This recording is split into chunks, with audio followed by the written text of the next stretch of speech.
The year was 793 AD, and the monks of Lindisfarne were having what they thought would be another peaceful morning of prayer and manuscript copying.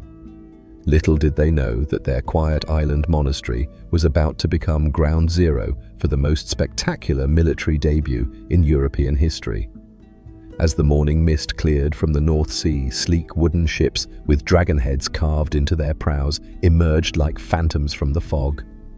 The Vikings had arrived, and they were about to begin a 3-century reign of military dominance that would leave historians scratching their heads for generations. What made these Scandinavian warriors so impossibly effective that they could terrorize, conquer, and trade their way across 3 continents without suffering a single decisive defeat for 300 years?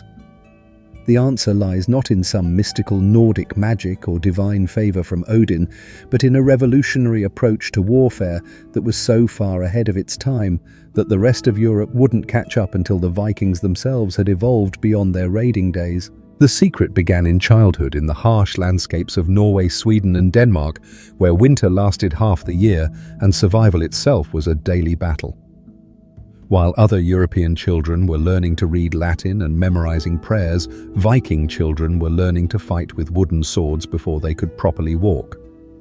But this wasn't just random violence or barbaric conditioning.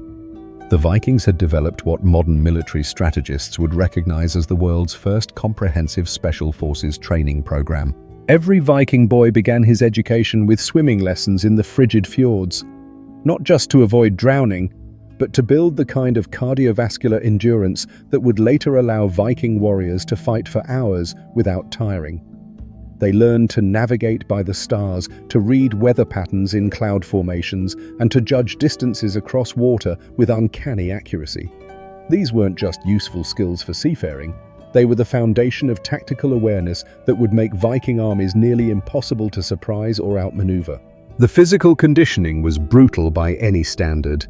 Viking children ran barefoot through snow, carried heavy stones up mountain slopes, and practiced combat drills until their hands bled. But the mental conditioning was even more intense. They memorized hundreds of sagas that weren't just entertainment, but detailed tactical manuals disguised as stories. Every tale of heroic battles contained specific information about formations, timing, psychological warfare, and the exploitation of enemy weaknesses. By the time a Viking reached fighting age, typically around 16, he possessed a combination of physical prowess, tactical knowledge, and psychological conditioning that was unmatched anywhere in the world. But individual excellence was only the beginning. The real genius of Viking military success lay in their revolutionary approach to unit cohesion and battlefield coordination. The famous Viking berserkers, often misunderstood as drug-crazed madmen, were actually the product of sophisticated psychological conditioning techniques. These warriors didn't lose control in battle. They achieved a state of controlled fury that modern psychologists would recognize as a form of combat-induced flow state. Through years of meditation, breathing exercises, and ritualistic preparation, berserkers learned to suppress fear, ignore pain, and maintain tactical awareness even while appearing to be in the grip of supernatural rage. But berserkers were just the shock troops. The backbone of Viking military success was the Huskarl professional warriors who served as the medieval equivalent of modern special forces. These men trained together for years, developing an almost telepathic understanding of each other's movements and intentions. In battle, a unit of Huskarls could execute complex maneuvers without verbal commands, responding to subtle hand signals or even just the positioning of their leader's shield. The Vikings also revolutionized military logistics in ways that wouldn't be fully appreciated until the modern era. While other armies struggled to feed themselves during campaigns, Viking forces were essentially self-sufficient. Every warrior was trained in hunting, fishing, foraging, and basic medical care. Their ships weren't just transportation, they were mobile bases that could be quickly converted into fortifications, workshops, or even temporary bridges. This logistical independence gave Viking armies a strategic flexibility that their enemies simply couldn't match. While a traditional medieval army might take weeks to organize a campaign and could only operate within a few days' march of their supply lines, Viking forces could appear anywhere. There was navigable water, establish a base of operations within hours, and sustain themselves indefinitely. The psychological impact of this capability cannot be overstated. Imagine being a medieval king sitting in your supposedly impregnable castle when you receive word that Viking ships have been spotted on a river 50 miles away. By the time you could mobilize your forces and march to meet them, the Vikings might have already struck 3 different targets, loaded their ships with plunder, and disappeared back into the waterways like ghosts. This hit-and-run capability was enhanced by the Vikings' superior intelligence network. Contrary to the popular image of mindless barbarians, Viking leaders were sophisticated strategists who gathered detailed information about their targets long before launching attacks. They had traders, explorers, and even diplomatic envoys who served as spies, mapping out defenses, identifying valuable targets, and assessing the military capabilities of potential enemies. The Vikings also understood the power of reputation as a weapon. They deliberately cultivated an image of supernatural ferocity, spreading stories of their prowess that often preceded them into battle. Many enemies were half defeated before the fighting even began, their morale shattered by tales of Viking invincibility. This psychological warfare was so effective that some cities and monasteries would simply surrender and pay tribute rather than face Viking raiders in combat. But perhaps the most crucial factor in Viking military dominance was their adaptive flexibility. Unlike other medieval armies that relied on rigid formations and traditional tactics, Viking warriors were trained to improvise and adapt to changing battlefield conditions. They studied the fighting styles of their enemies and incorporated the best elements into their own techniques. When they encountered heavily armored knights, they developed new weapons and tactics specifically designed to counter plate armor. When they faced disciplined infantry formations, they learned to use their superior mobility and archery skills to break up enemy lines before closing for melee combat. This adaptability extended to their strategic thinking as well. The Vikings didn't just raid, they conquered, settled, traded, and explored as circumstances demanded. They could transform from pirates to merchants to colonists to diplomats depending on what the situation required. This flexibility made them nearly impossible to counter with conventional military thinking because they refused to be confined to conventional military roles. The technological advantages that supported Viking military success were equally impressive. Their ships were marvels of engineering that combined speed, maneuverability, and shallow draft in ways that wouldn't be matched until the development of modern naval architecture. A Viking longship could navigate rivers that larger vessels couldn't enter, beach on any shoreline for rapid deployment, and outrun virtually any pursuit. Their weapons were equally advanced. Viking swords were forged using techniques that produced steel of exceptional quality, often superior to weapons produced centuries later. Their axes were designed not just for chopping, but for hooking shields, tripping horses, and executing complex combat maneuvers. Even their shields were technological marvels constructed with overlapping wood layers and iron reinforcement that provided maximum protection while remaining light enough for aggressive combat. The Vikings also pioneered the use of combined arms tactics, coordinating archers, infantry, and cavalry in ways that maximized their collective effectiveness. They understood that different weapons and fighting styles were most effective in different situations, and they trained their warriors to seamlessly transition between roles as battlefield conditions changed.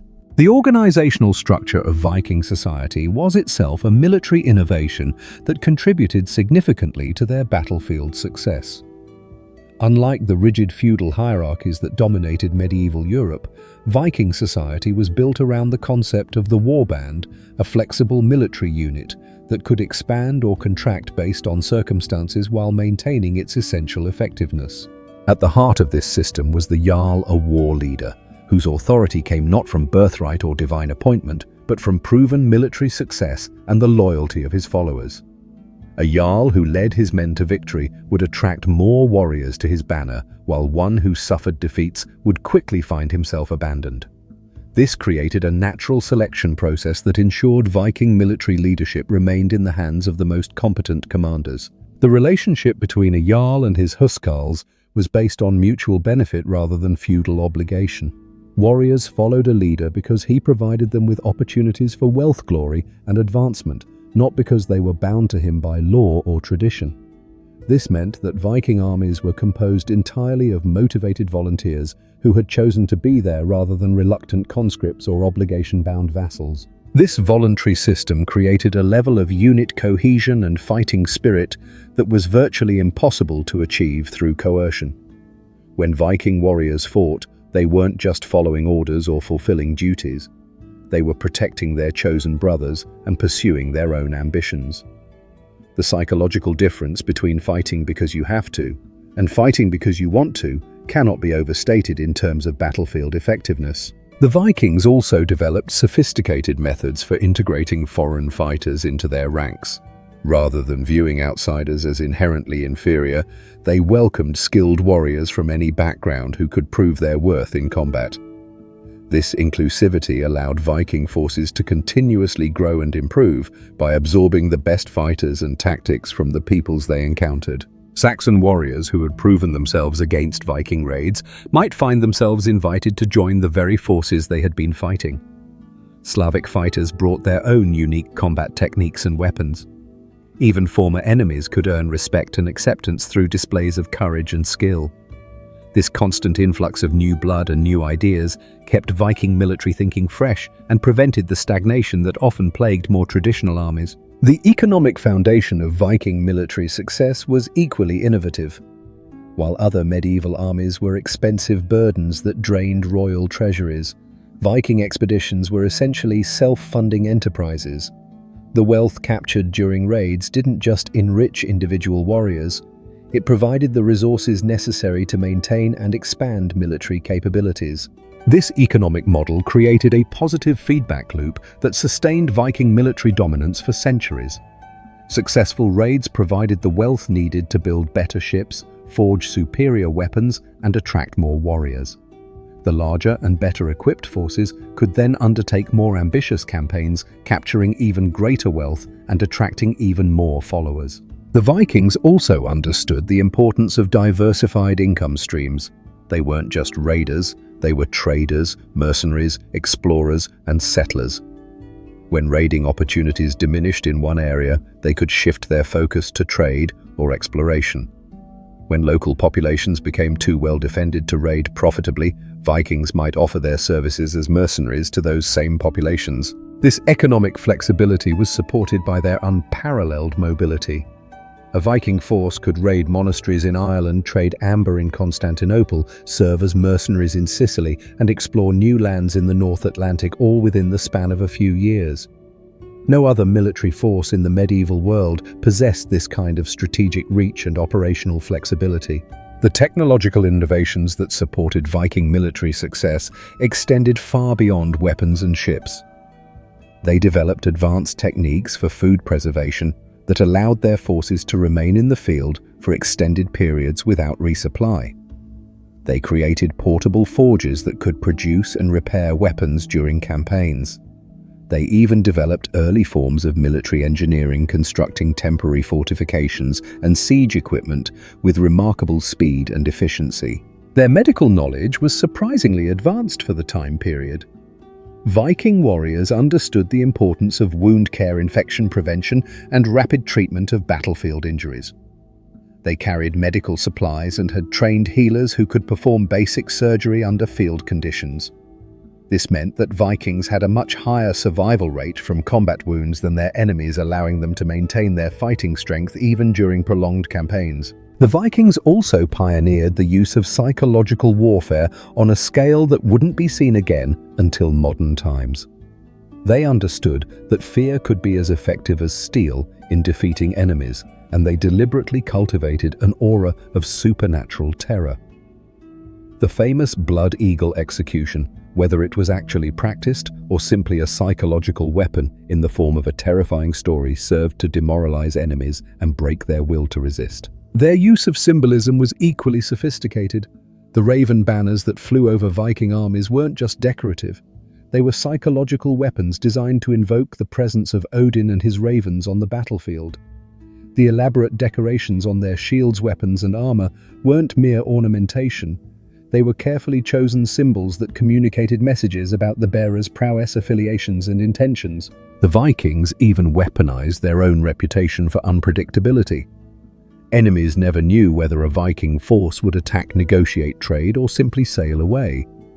This uncertainty made it nearly impossible for opponents to develop effective counter-strategies because they could never be sure what they were preparing to counter. The religious and cultural aspects of Viking society also contributed to their military effectiveness in ways that are often overlooked. The Norse concept of fate, embodied in the idea that each person's death was predetermined, created warriors who fought without fear because they believed that courage or cowardice couldn't change their ultimate destiny. If they were fated to die in battle, they would die regardless of their actions. If they were fated to survive, they would live no matter how dangerous the situation. This fatalistic worldview was combined with a belief system that glorified death in combat. Valhalla wasn't just a pleasant afterlife, it was the ultimate reward for a warrior's service. This meant that Vikings literally had nothing to lose and everything to gain from fighting with maximum aggression and courage. The social structure that supported this warrior culture was equally important. Viking society honored martial prowess above almost all other virtues. Wealth, status, and respect all flowed from military success. This created powerful incentives for young men to excel in combat and provided a steady stream of motivated recruits for Viking armies. The role of women in Viking society also contributed to military effectiveness in unexpected ways. Viking women enjoyed far more freedom and authority than their counterparts in other medieval cultures, and they were expected to be capable of defending themselves and their households. This meant that Viking settlements could maintain their defensive capabilities even when most of the men were away on campaigns. Some Viking women, the legendary shield maidens, even participated directly in combat. Whether these warrior women were as common as the sagas suggest is debated by historians, but their existence, even in small numbers, provided powerful role models and added another layer to the Vikings' reputation for producing exceptional fighters. The educational system that produced Viking warriors was unlike anything else in the medieval world. While other cultures separated military training from general education, the Vikings integrated combat skills with navigation, trade, diplomacy, and exploration. Every Viking warrior was also a sailor, trader, explorer, and potential leader. This comprehensive education created individuals who could adapt to virtually any situation. A Viking warrior might find himself negotiating trade agreements in one port, fighting a naval battle the next day, and establishing a new settlement the week after that. This versatility made Viking forces incredibly resilient and adaptable. The Vikings also understood the importance of continuous learning and improvement. They studied their enemies carefully, analyzing their tactics, weapons, and weaknesses. They incorporated successful innovations from other cultures while discarding techniques that proved ineffective. This commitment to constant improvement ensured that Viking military capabilities continued to evolve and advance throughout their period of dominance. The decline of Viking military dominance wasn't the result of any single decisive defeat, but rather a gradual transformation that reflected the changing nature of medieval warfare and society. By the late 11th century, the very success of Viking expansion had begun to work against the traditional Viking way of war. The scattered Viking settlements across Europe had become established kingdoms and duchies, with rulers who were more interested in defending their territories than in launching new raids. The political evolution of Viking society fundamentally altered the military dynamics that had made their forces so effective. As Viking leaders became kings and earls, ruling established territories, they faced the same challenges that had plagued other medieval rulers. They needed to maintain standing armies, defend fixed positions, and engage in the kind of conventional warfare that favored heavily armored cavalry and professional infantry formations. The economic foundations of Viking military success also began to shift during this period. The wealth that had once flowed from raiding was increasingly replaced by income from trade, taxation, and agriculture. While this provided more stable and predictable revenues, it also reduced the incentives for military adventure and the constant training that had kept Viking warriors at peak effectiveness. The technological advantages that had given Vikings their edge were gradually eroded as other European powers adopted and improved upon Viking innovations. The superior shipbuilding techniques that had made Viking vessels unmatched were copied and refined by other maritime peoples. The metallurgical skills that had produced exceptional Viking weapons spread throughout Europe as Viking smiths settled in foreign lands and shared their knowledge. Perhaps most significantly, the military tactics and organizational methods that had made Viking armies so formidable were studied, understood, and countered by their enemies. The element of surprise that had been so crucial to Viking success was lost as European rulers learned to anticipate Viking strategies and prepare appropriate defenses. The rise of heavily fortified stone castles across Europe presented particular challenges for Viking forces. The hit-and-run tactics that had been so effective against wooden palisades and earthwork fortifications were far less useful against massive stone walls defended by professional garrisons. Siege warfare required different skills, different equipment, and different organizational structures than the Vikings had traditionally employed. The increasing professionalization of European armies also worked against Viking advantages. As other rulers began to maintain standing forces of well-trained, well-equipped professional soldiers, the Vikings' superiority in individual combat skills and unit cohesion became less decisive. When every army consisted of career warriors rather than hastily assembled peasant levies, the Vikings' training advantages were significantly reduced. The religious and cultural changes that swept through Scandinavia during the 11th and 12th centuries also contributed to the transformation of Viking military culture. The conversion to Christianity brought new values and priorities that were often at odds with the warrior ethos that had driven Viking expansion. The Christian emphasis on peace, mercy, and the protection of non-combatants conflicted with the aggressive, opportunistic approach that had characterized Viking warfare. The new Christian rulers of Scandinavian kingdoms were also subject to different political pressures than their pagan predecessors. They needed to maintain relationships with other Christian monarchs, participate in the broader European political system, and conform to the expectations of medieval kingship. This meant engaging in the kind of formal, ritualized warfare that characterized medieval European conflicts rather than the flexible, opportunistic campaigns that had been the Viking specialty. The economic integration of Scandinavian kingdoms into the broader European trading system also reduced the incentives for raiding. As trade relationships became more important and more profitable than military adventure, Viking rulers had strong economic reasons to maintain peaceful relations with their neighbors. The wealth that could be gained through commerce often exceeded what could be captured through raiding, especially when the costs and risks of military campaigns were factored into the equation. The demographic changes that resulted from centuries of Viking expansion also played a role in the decline of Viking military dominance. The most adventurous and militarily capable Vikings had often emigrated to establish settlements in foreign lands, leaving behind populations that were more focused on agriculture, trade, and local concerns than on military adventure. The evolution of Viking society from a collection of competing warbands to a set of established kingdoms also changed the fundamental dynamics that had driven Viking military excellence.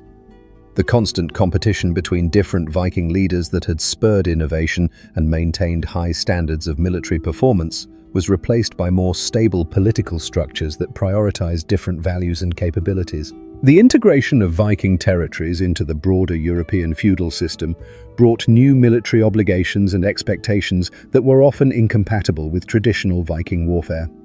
Viking rulers found themselves expected to provide heavy cavalry for their overlords' campaigns, to participate in formal sieges, and to engage in the kind of positional warfare that favored different skills and equipment than those that had made Vikings so successful.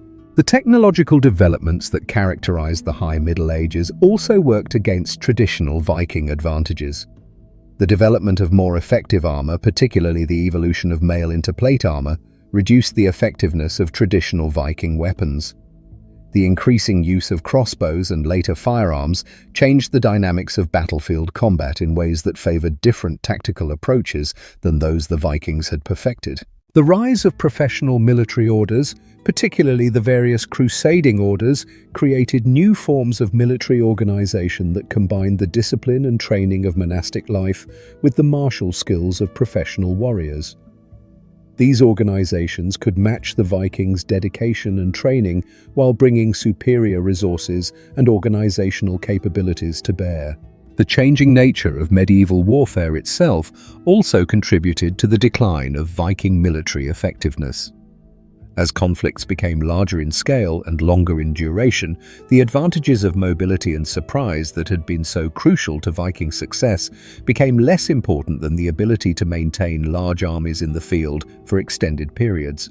The Vikings' greatest military achievement may have been their ability to adapt to these changing circumstances without losing their essential identity. Rather than clinging to outdated tactics and strategies, the descendants of the great Viking warriors evolved into the medieval knights, merchants, and rulers who would shape the future development of European civilization. The legacy of Viking military innovation continued to influence European warfare long after the traditional Viking Age had ended. The organizational principles, tactical flexibility, and technological innovations that had made Viking armies so formidable were absorbed into the broader European military tradition, where they continued to evolve and develop. The 3 centuries of Viking military dominance represented one of the most remarkable achievements in military history. No other force in the medieval world managed to maintain such consistent success across such a wide geographical area for such an extended period. The combination of superior training, innovative tactics, technological advantages, and adaptive flexibility that characterized Viking warfare created a military system that was genuinely revolutionary for its time. The Vikings proved that military success depended not just on individual courage or superior equipment, but on the integration of all aspects of society toward the goal of military effectiveness. Their achievement stands as a testament to the power of comprehensive preparation, adaptive thinking, and the willingness to embrace change and innovation in the pursuit of military excellence. The story of Viking military dominance offers valuable lessons for understanding the nature of military effectiveness in any era. It demonstrates the importance of training, organization, leadership, and adaptability in achieving and maintaining military success. Most importantly, it shows that true military dominance comes not from any single factor, but from the successful integration of all the elements that contribute to battlefield effectiveness.